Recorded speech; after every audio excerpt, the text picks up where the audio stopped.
wera wa Israeli, Mana ya Abrahamu, Mana ya Isaka, Mana ya Yakobo, turifatanije mwami n'ibizima bine n'abakuru 24 bazengurutse intebe yawe icyubahiro, turifatanije n'abakerubi n'abaserafi b'amareka w'imbaraga, turifatanije n'abamareka wo mu ijuru nawe watumye mu isi gukorera abazagukiza, turifatanije n'imyuka bakiranutsi yatumwe rwose mu ijuru, turifatanije n'itoro ryawe ku isi yose mwami ari bo bera muri Kristo, tuvuga duti uruwera isi n'ijuru bizuyemo icyubahiro cyawe.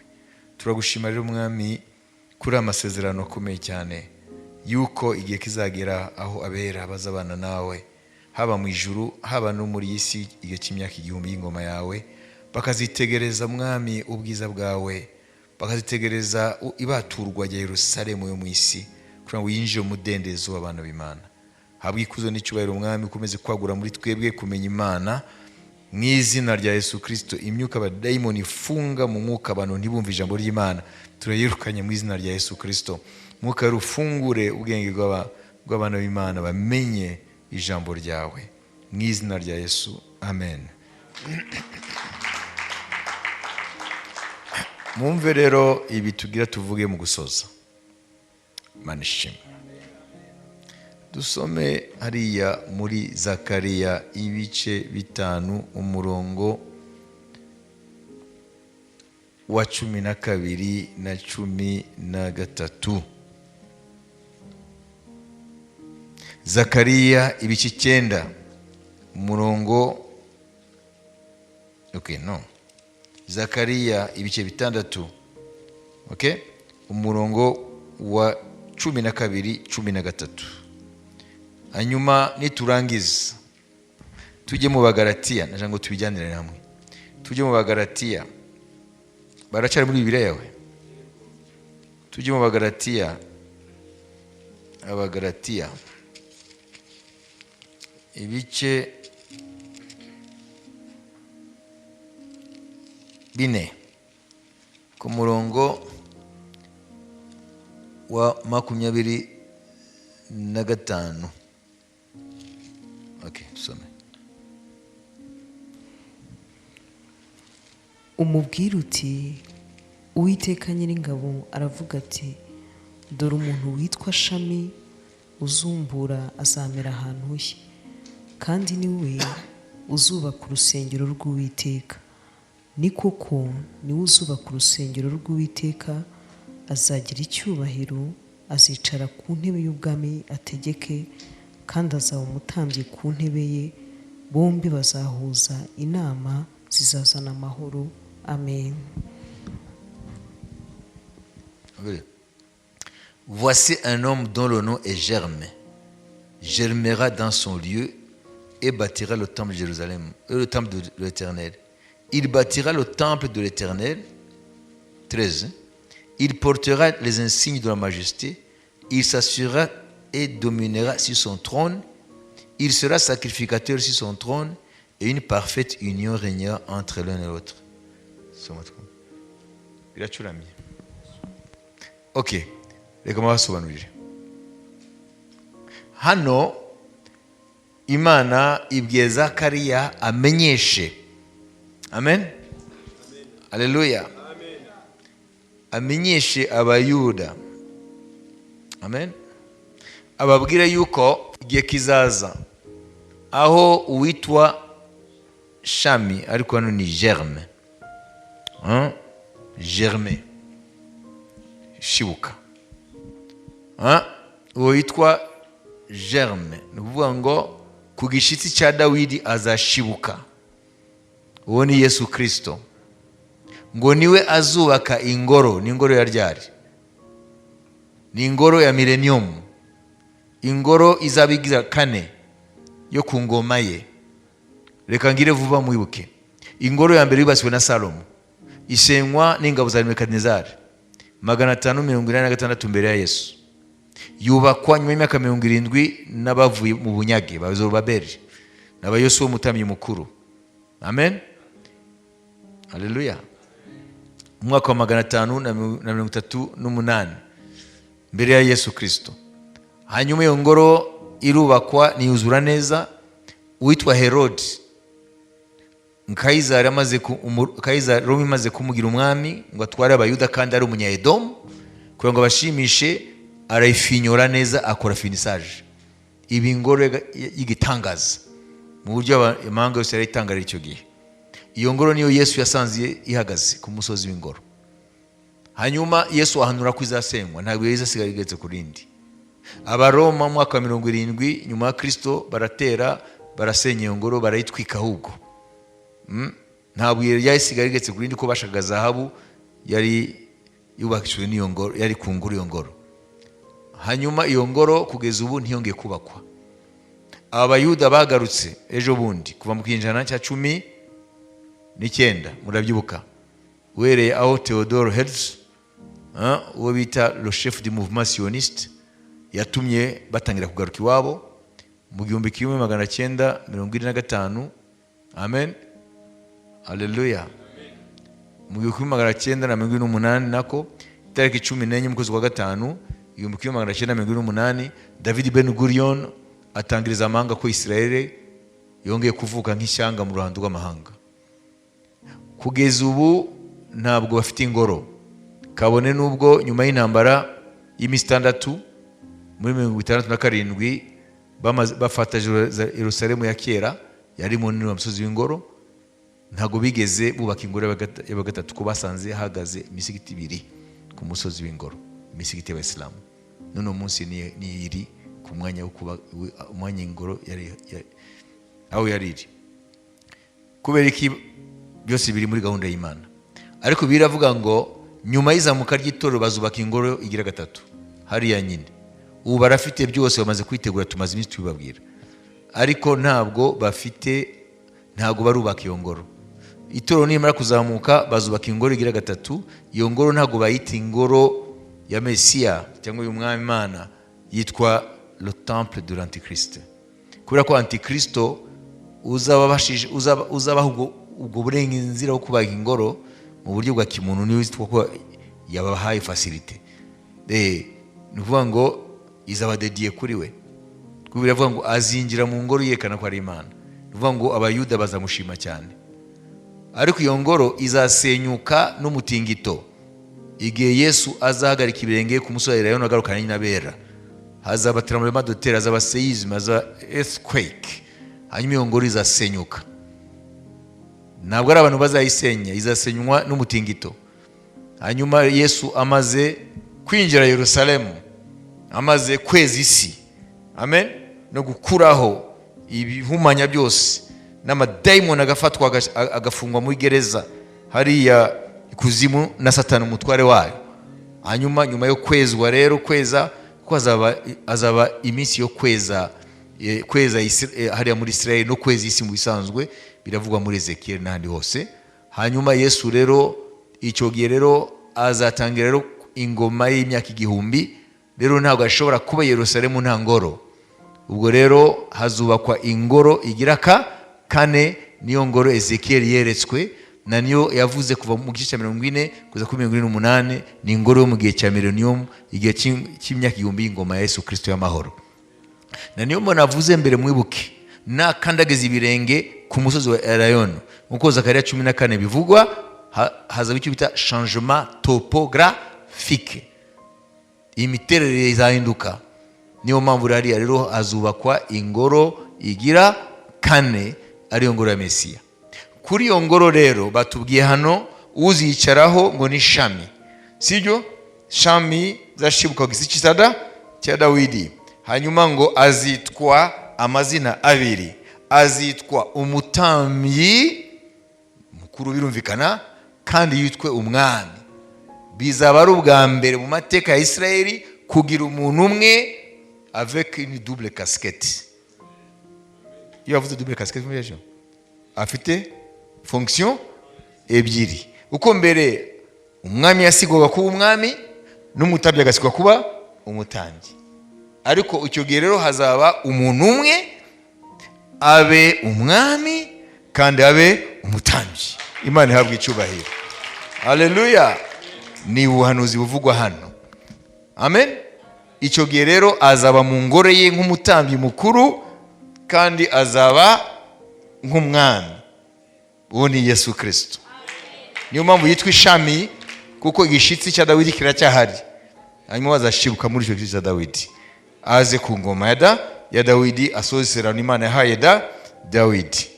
Hanyuma rero ikintu ushaka kurangizaho ni iki rero? Ni rero nababwiye muri Galatiya. So wale ba Galatiya. Hanyuma dusoze. Erega hari ibintu byinshi tubimenye. Iyo byo kubura akawunga n'ibiki, ntabwo byo rwose byongera kuturemera. Tuvuga nka Bakuki, umutini ugira gute nawe utato, hanyuma umuzabibu, hanyuma amatungo bashyira mu kiraro, ngo nzakwicurukira, nzarira, nzagira agahinda, ngo zanezerwa Imana yanjye. Ni iki gihe twari dukwiye kuvuga gutyo? Imana ihabwa icyubahiro. Ariko ibi bintu rero byiza kenshi biri kure yacu, turibonera gusa ingorane dufite uyu munsi. Nta gafaranga, nta kawunga, nta kunyu, nta gasukari, nta kadodo.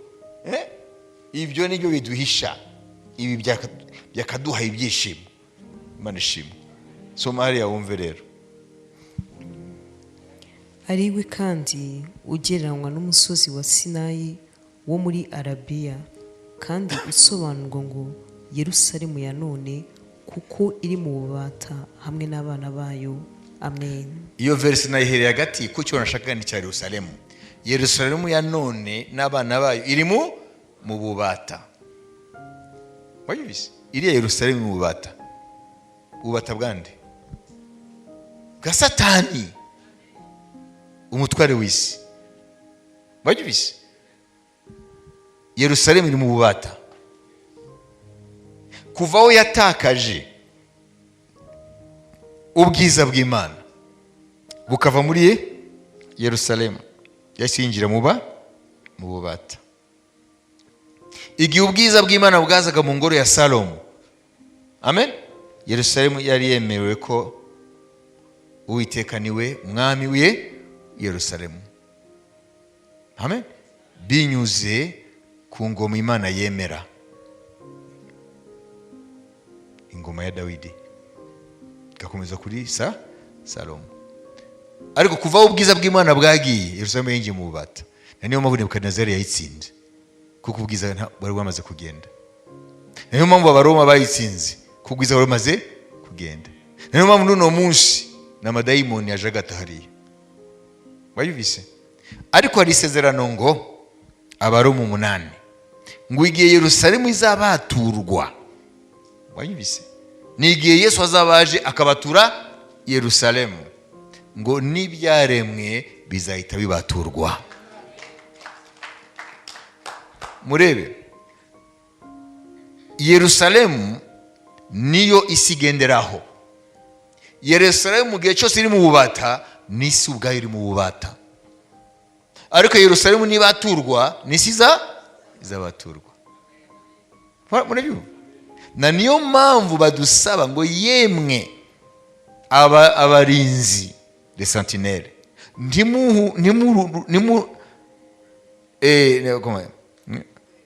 ntimuhweme kwibutsa Uwiteka amahoro ya Yerusalemu, kuko amahoro ya Yerusalemu niyo mahoro y'isi.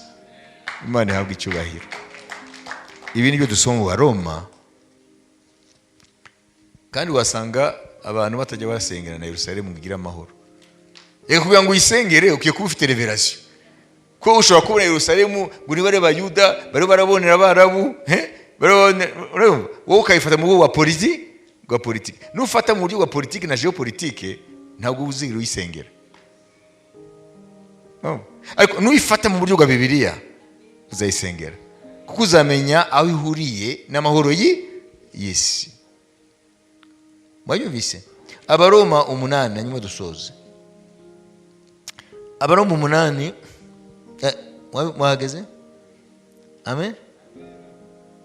19 ugere kuri 23. Iyi niyo revelation. Kuko ndetse n'ibyaremwe byose bitegerezanya amatsiko guhishurwa kw'abana b'Imana, kuko ibyaremwe byashyizwe mu bubata bw'ibitagira umumaro. Ibyaremwe byashyizwe mu bubata, la servitude. Nubona ibi biti biro biraniha, mayusi ko biri mu bubata. Amatungo araniha, création iraniha, natwe abana b'abantu tunihira muri imibiri yacu kuko turi muri condition y'urupfu, parce que l'homme est mortel, tu vois. Natwe ubwacu turaniha. Muvi imvugo, none se wareka kuniha gute kandi uzapfa? Turarwara, sibyo? Tugira inzara, turasonza, turarwara, umutwe wandiye, mu nda byanze, sibyo? Rubaga impande nayo sinayisize inyuma. Wayumvise? Dore nk'ubu uruzuba ruje, iyi pasiparumu yari imeze neza iratangira kuma, niko kuniha. Donc la nature gémit, iraniha. Nakomeza. Ariko ngo nabyo biraniha, ariko nabyo binihana iki? Ibyiringiro. Ndaza kubwira iyo biniha icyo bivuga. Wowe binyura gusa yari ukaba ngo ni ibyatsi ugakandagira. Biravuga imvugo Imana yumva. Komeza. Icyakora si kubw'ubushake bwabyo, ahubwo ni kubw'ubushake bw'ababushyizemo. Yiringira yuko nabyo bizabaturwa kuri ubwo bubata bwo kubura, bikinjira mu mudendezo ubwiza bw'abana b'Imana. Tuzi yuko ibyaremwe byose biniha hamwe, bikaramukirwa hamwe kugeza ubu. Ariko si byo bisa, ahubwo natwe abafite umuganura w'umwuka, natwe tunihira mu mitima yacu dutegereza guhindurwa abana b'Imana, ariko gucungurwa kw'imibiri yacu. Amen. Amen. Ese revelation mayumvise? Nuvuga ngo twebwe niducungurwa, nuvuga ngo twaracunguwe umwuka bugingo, imibiri yacu iracyari munsi y'ubutware bw'urupfu. Imibiri irapfa n'ugura umukiranutsi, sibyo? Donc le corps n'est pas encore racheté. We are waiting the redemption of our body, mortal body. Tutegereze gucungwa kw'imibiri yacu ipfa. Amen. Noneho twebwe igihe tuzaba, igihe Imana izahishura abana bayo, bayumvise? Amen. Twebwe nitugenda, isi izamenya ko twahishuwe. Izaba yatubonye se? Izamuka ry'itorero abisi bazaribona. Bo icyo bazabona, bazakonsata gusa ko abantu badahari. Hari ikindi se? Kandi ku isi yose. None se abana b'Imana bamaze guhishurwa? Bamaze guhishurwa mu isi y'umwuka. Donc bamaze kugaragara hariya mu ijuru. Ariko mu isi se bahishuwe? Twe turavuga rero hano ntabwo arayishurwa. None bazayishurwa ryari? Bazayishurwa nibagaruka ku mugaragaro, bagarukanye n'umwami.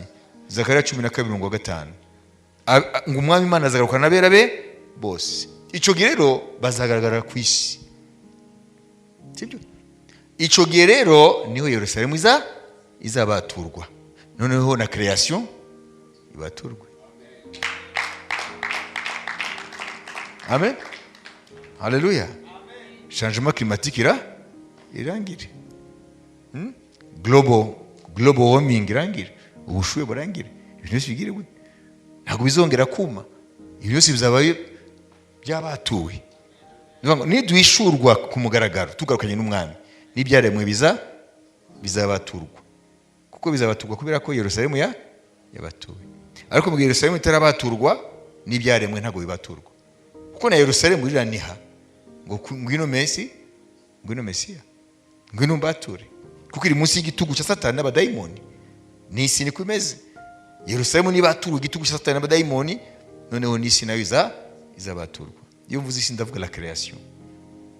kuko Yesu ntabwo ashobora kwima ingoma kuri creation ihumanye, creation icumbagirirwa ibicurane. Akwiye kwima ingoma kuri creation yasubiyemo bundi bushya. Nibyo jambo rivuga hano, nyuma dusenge dushima Imana, sibyo? Nibyo Petero yavuze mu buryo bw'ubuhanuzi ku munsi wa Pentecôte. Le temps de rétablissement de toutes choses. Yakoze intumwa ibice bitatu mwahageze. Amen. 21. uwo ijuru rikwiriye kwakira kugeza ibihe ibintu byose bizongera gutunganirizwa nk'uko Imana yavugiye mu kanwa k'abahanuzi bera bayo bose uhereye kera kose. Amen. Ngo kugezaho ibintu byose bikwiye gutunganirizwa. Ngo Yesu nagaruka azatunganya ibyo icyaha cyangije. Azatunganya ibintu byose. Hano ntabwo tuvuga mu ijuru, hano muri isi. Nicyo gihe rero cyo guhishurwa ku bwiza bw'abana b'Imana. Nituzamurwa mu ijuru tugahindurwa, tuzahishurwa mu bwiza. Si ibyo niyo ndavuga kuzagaruka rero mu bwiza, tuzatumaze kwambara tugarukana n'umwami w'ubwiza.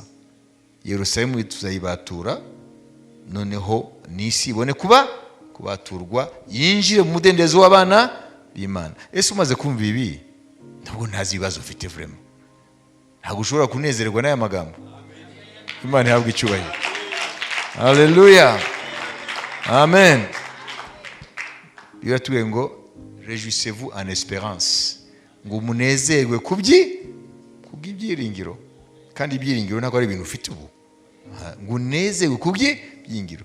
Ariko sanadushuka ngo tunezerwe ariko twabonye ibintu. Kubera ko mfite ikibazo cy'amafaranga nawe ndabona ukigunga ukumva uragowe. Biravuga ngo réjouissez-vous en espérance. Munezerwe kubyiringiro. Aya magambo nayo ibyiringiro. Tukwiye kuyanezererwa. Kadushima Imana. Ndabashimiye mwese mwabonetse. Tukaba tushimire Flora, tushimire Mabiyema, Celestin na Inette amwe nabo ku buhanga bw'ibyuma. Tubakomeye Imana amashi menshi. Data, turagushima kuri aya magambo y'ibyiringiro duhaye. Cyane cyane muri iki gihe kigoye turimo. Muri iki gihe isi iri mu bibazo by'ingutu. Uhereye iburasirazuba ukagera iburengerazuba, ikusi n'ikasikazi, ahantu hose n'amarira no kuboroga, n'ingorane zikomeye. Rero ntahandi umwana w'umuntu yakura ibyiringiro atari muri aya magambo yawe Mwami Yesu Kristo. Biyo mpamvu Bibiliya itubwira ngo tunezererwe mu byiringiro.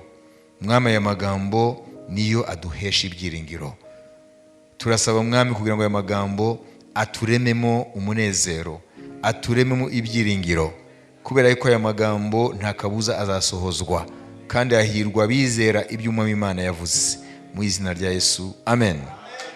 Amen, amen. Haleluya. Aya magambo akurememo ibyiringiro. Amen. Akurememo ibyiringiro. Nturebe ku bibazo ufite ubu. Yego ubisengere, ubyingingire, ubishimire Imana ko Imana igusubiza, ariko cyane cyane ntuheranwe n'ibyo amaso yakwereka, ibyo amatwi yakumvisha, ahubwo unezererwe mu byiringiro. God bless you.